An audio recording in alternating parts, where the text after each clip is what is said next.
Well, welcome to the channel. Welcome to Kevsyourking. This is a quick video for a friend of mine to basically just go through some of the setup and configurations that I use in Microsoft Flight Sim 24. Now, I'm going to go ahead and you can see right now we're at Atlanta. In Atlanta. Going to Detroit. I'm not going to actually fly this flight, but I just set this up as a baseline for configuration. So, yeah, you get a general idea of what it looks like when I have my configuration set here and share it with you guys. So, on my side of the fence, visually, I just have these basic options all set on. So when I come to my toggle menu, I see all of this stuff. So there's nothing unusual here from the configuration on this side of it, nothing fancy, crazy, whatever. I didn't do any customizing on that side of it. So a couple different things here. We're going to start with just some general configuration items. And this is where a lot of people get different feedback and impact, etc. when they're doing their configuration. So I'm just going to take a sec just to kind of go through these for you. And give you some basic details of how I'm able to get some higher end quality, yet, reduce some of the functionality issues, etc. So aside from these settings, there are options in the software itself to localize and bring down the content, right?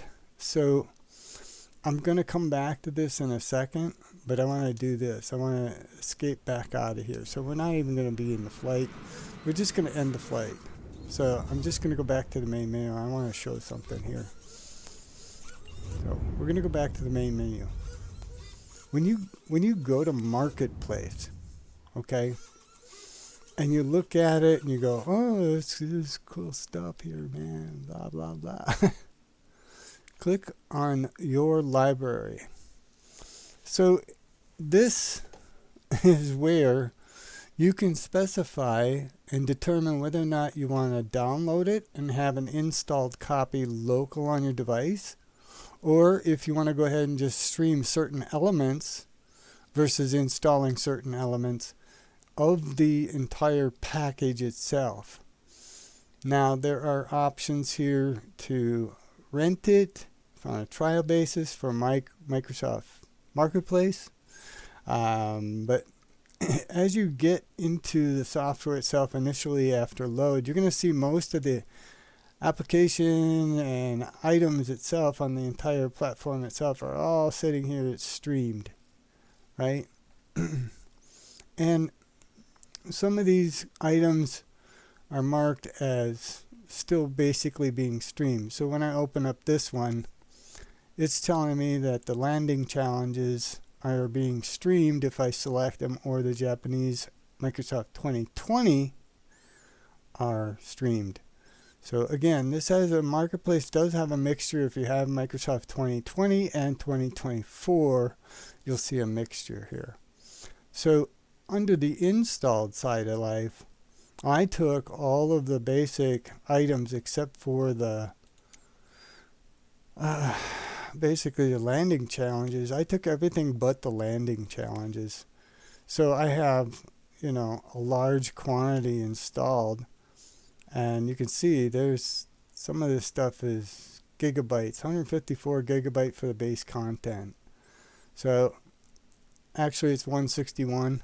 Sorry, the size is 154, but the update size is 161. So when you look at this stuff, you can see if I take the base content, I've taken a lot of it down locally.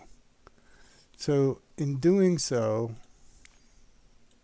the stuff that's not installed, I can determine whether or not I want to take it down. And it takes some time to download it. You can see the size is very large.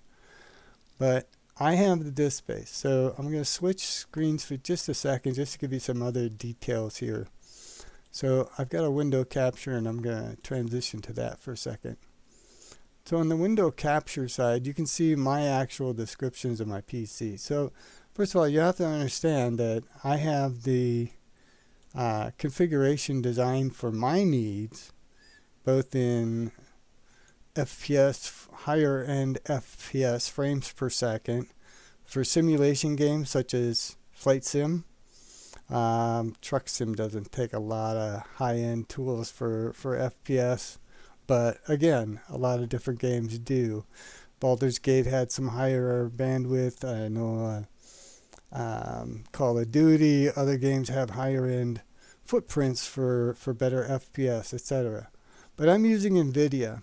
So I have an NVIDIA 5090 32 gig GDDR7 Founders Edition. So I have the GDDR7 at 32 gig. I have 64 gigabyte of DDR5 RAM on my board. Now, this number here is probably going to be upgraded down the road here fairly soon to GDDR7, but it's expensive. I just have to time it out right, but I can upgrade. But my high-end processor core is one of the latest for Intel Core. It's an Ultra 9. Very nice CPU itself. It's very, very stable, etc. So it's a nice package that I purchased, but most of the cost does revolve around the 5090. But I've heard people like my friends say, well, 4070 is better than the 5090. Well, again, two things that impact. I'm going to stop here at the display because you guys can find this detail on my channel page, so you can go there and take a look at that. But I'm going to quick switch back. So when you come in here, I have terabytes worth of storage available, and that's SSD storage. So I have the ability to take some of my bigger game patterns and pull them down, bigger footprints down onto my hard drive for an install on a local. What Microsoft has done in this version of Flight Sim is it basically has split and put as much of the load on the level of detail impact on the streaming configuration itself, so that PS5, Xbox, etc., all of those peripheral consoles in the future, etc., and lower end PCs can stream the content it needs when it needs it. The problem comes with the level of detail settings, and that's where some of you are seeing not the same level of detail between your 4070 and your upper end 50 series. So for me, I took a lot of this content. I was experiencing the same thing. So I'll quick get out of this.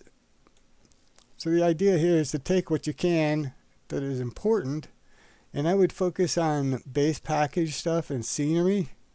Aircraft is aircraft, but scenery and the base package itself, that's, if you can, you save yourself some streaming content, and it does process quicker and a more stable level of detail when you go to your settings and actually execute. So I'm going to get back out of this. We'll jump back into free flight. Atlanta, Detroit, Motor City. I'll just click start flight. That's going to take a second to load. But you can see this is the real time of what my experience is loading this up. And because I have a significant portion of it, if not a majority, more than a majority, almost all of it, locally on my SSD, it's processing quicker on the SSD than streaming this content to load. So if you have less or lower upload, download speeds and bandwidth in your neighborhood, and you have the investment money available, consider taking advantage of installing a local.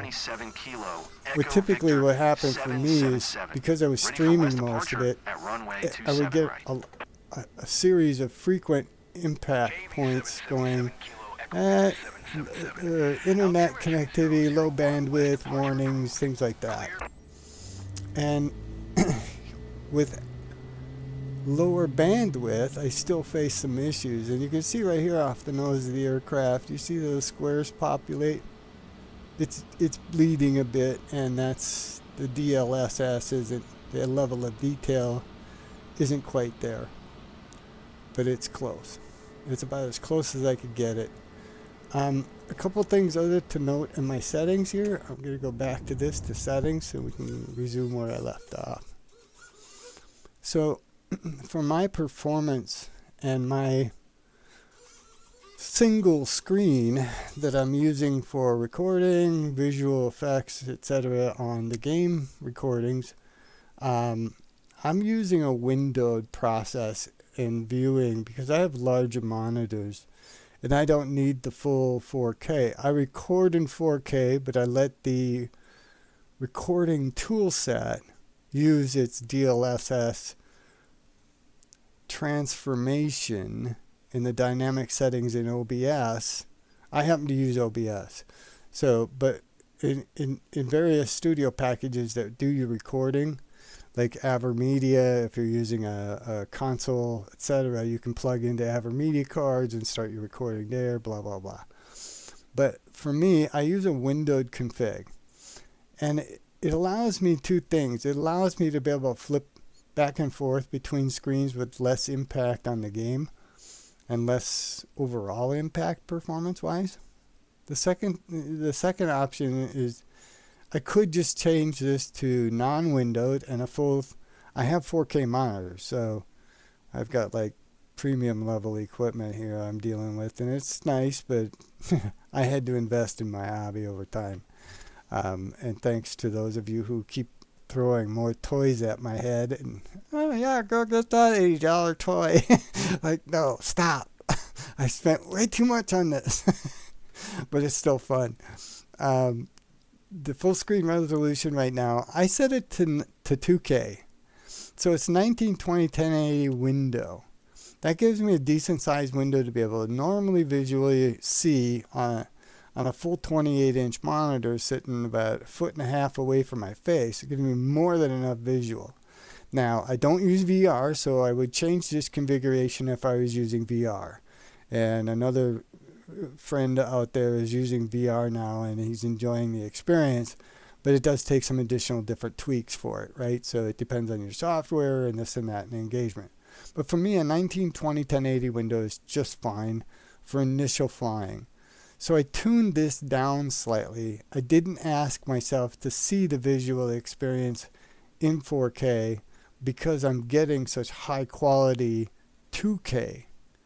So again, I'm using a fidelity sharpening here of 100%. So this, I could ramp this up. As I start to touch these, the frame multipliers and all the rest of the stuff, your frames per second will change over time. But the ones that matter the most, and I'll slowly go through this so you can see, I have DLSS, I have auto resolution super, I have FX sharpening of 100. I don't have a max frame rate set. So this allows DLSS and other configurations on my NVIDIA graphic interface, the driver, to go ahead and help me kind of fine tune what I need to see when I need to see it. Frame generation is AI related, so it's the latest NVIDIA DLSS. I do use this for frame generation, but I don't use the 3. I'm at 2. A Series 3 I could use, but I did find details on the runway less than ideal. Within a 50 square around the aircraft, you would see diminished level of detail. Things look like they're washed out or grayed out. So I came back and I tuned this down slightly. So you can see I'm not running the ultimate 4K here on the graphics side. I'm using some basic stuff here. So under dynamic, I have a frame target set at 60. So this is really set based on your video monitor and the capability that you want to drive to for recording. Now, some people like the FPS at 100, 200. Everybody gets all googly woogly when you hit 150 or higher. It's like, ooh, ultimate frames per second. You get less screen tear and things like that, but for most of the standard gameplay, your monitor is only going to have a certain limit. So in most monitors, standard per se, 2K, 4K, etc., it's going to be UHD around 60, 58 to 60. Okay, so I don't need to go for quality because my visual experience then gets limited by my monitor. So again, why am I overburdening or trying to push too much past my monitor when it doesn't matter anyway? So I set this at 60. It seems to really give me a nice screen and performance combination. So for me, that works. Global rendering, this is where you get into the nitty gritty and all your LOD. So for me, I go for 2K on my windowed view, but here's where I max out, okay?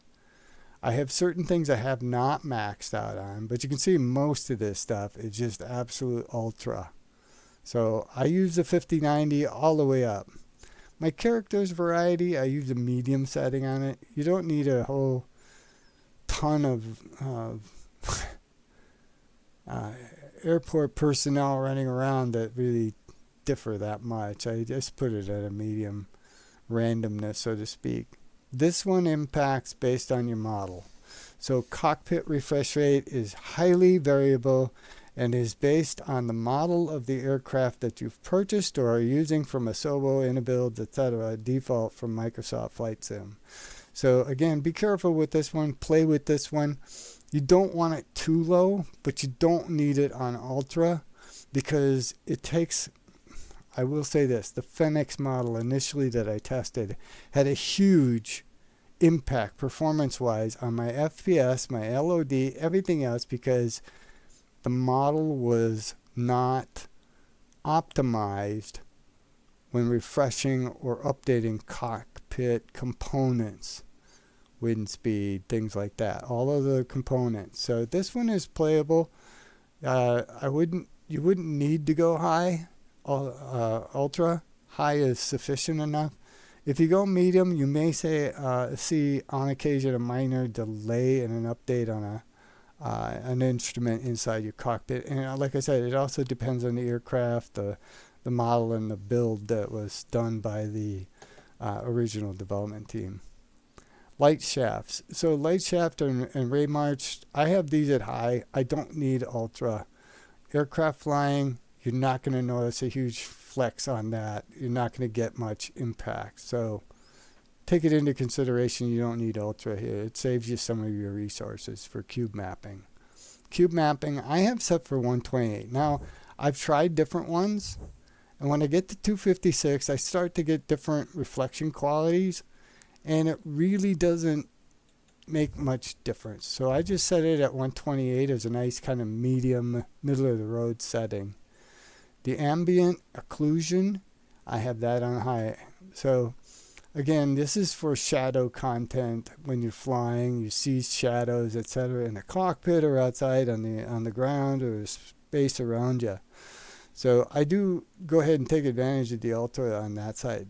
Windshield effects. Okay, so when you're flying and you see water hitting the windshield or frost developing, do you need an ultra high component to that? No, you don't.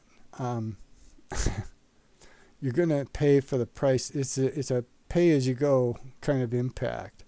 For me, I don't need that at an ultra setting, so I don't waste the energy on the system. I push it more towards my maps and shadows, and then I go to the LOD of 200. Now, the rest of these are fairly straightforward. The anisotropic filtering. So this one is set at a peak level. So I do take advantage of this, and as you see the description, it's texture filtering. And it helps somewhat with the level of detail around things.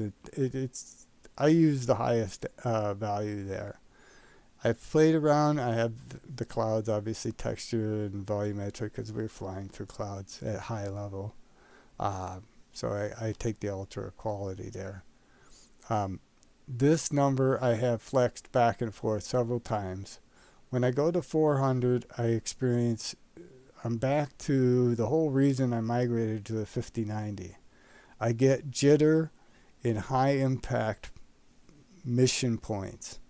Flying, taking off, landing, etc., certain aspects of flight. All of a sudden I'll get a slight jitter, pause, etc., and it creates this disconnect from the experience. So for my performance, my PC, and the rest of this configuration, I've had satisfactory results with the object level of detail, LOD, moved up from 100 to 200.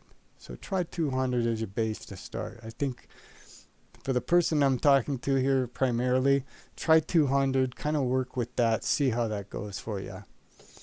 I have played with the grass and rocks, but because the only time I really see them up close is when I'm landing or taking off, I went ahead and paid the price for it. But this is adjustable in flight as well. The trees, the plants, the rocks and grass are all playable at lower levels, especially if you've got limitations on your CPU, etc. So there you have it.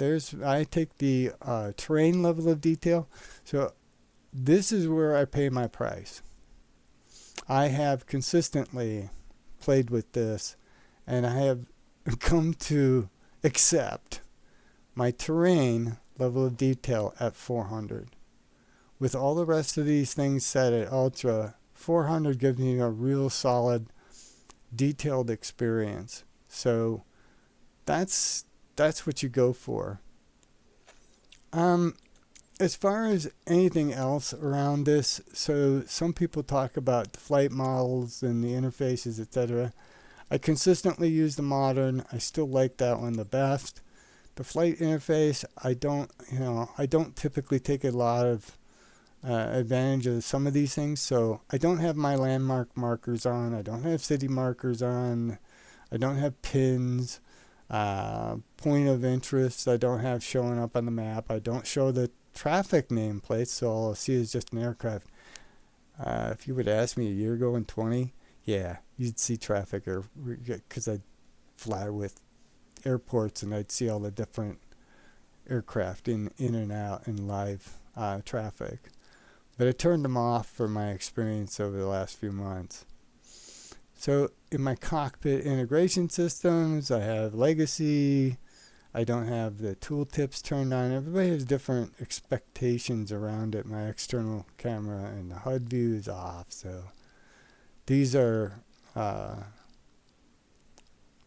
could turn on these, but I've played a little bit with the turbulence visualization. I didn't get the best experience out of it. Let's see, online, this is another big one. So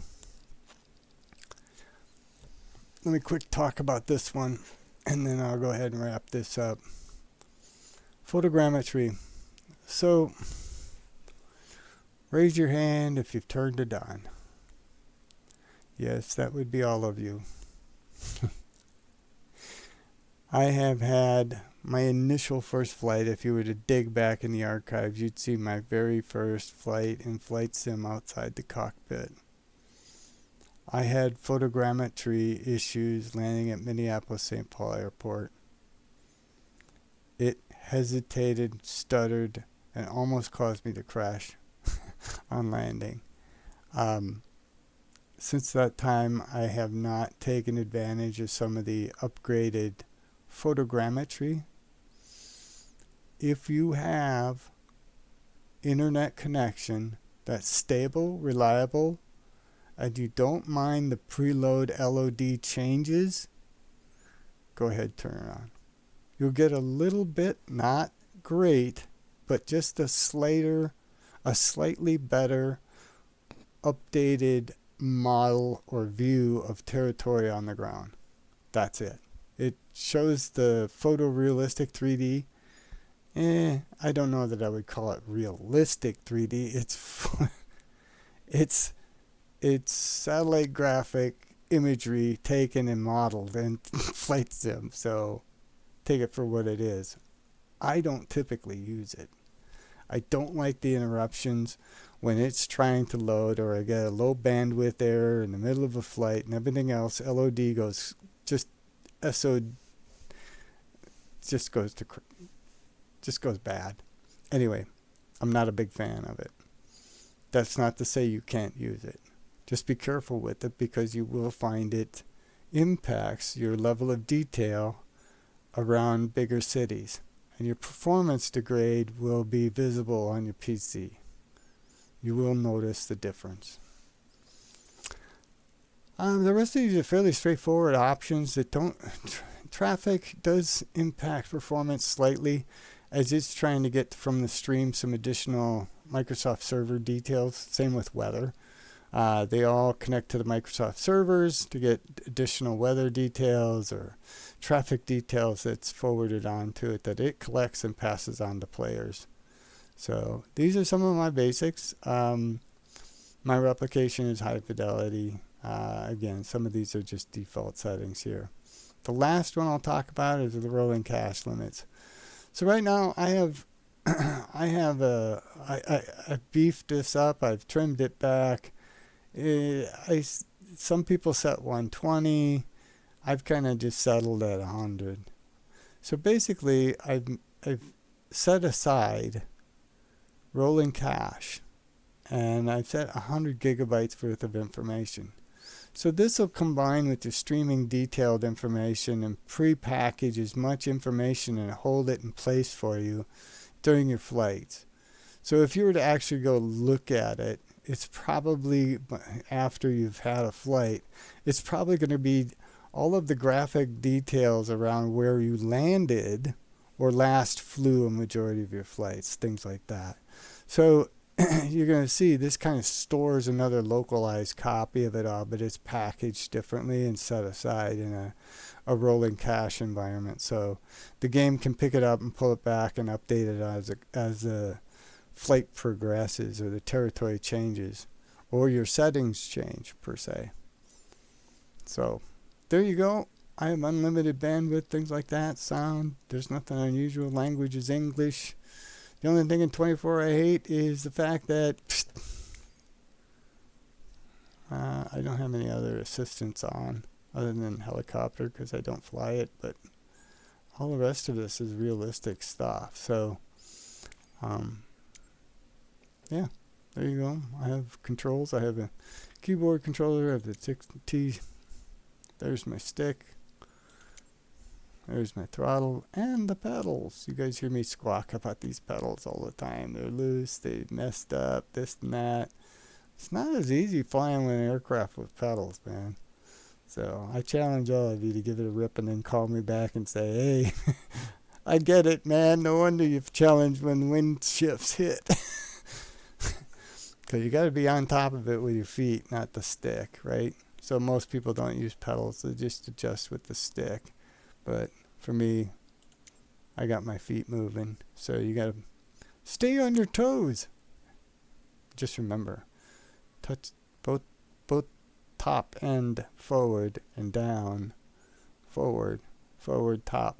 Push them down. That's your brakes. Right then, that's enough from Kev for today. I want to thank you for showing up. Best of luck to you and your friends. Stay tuned.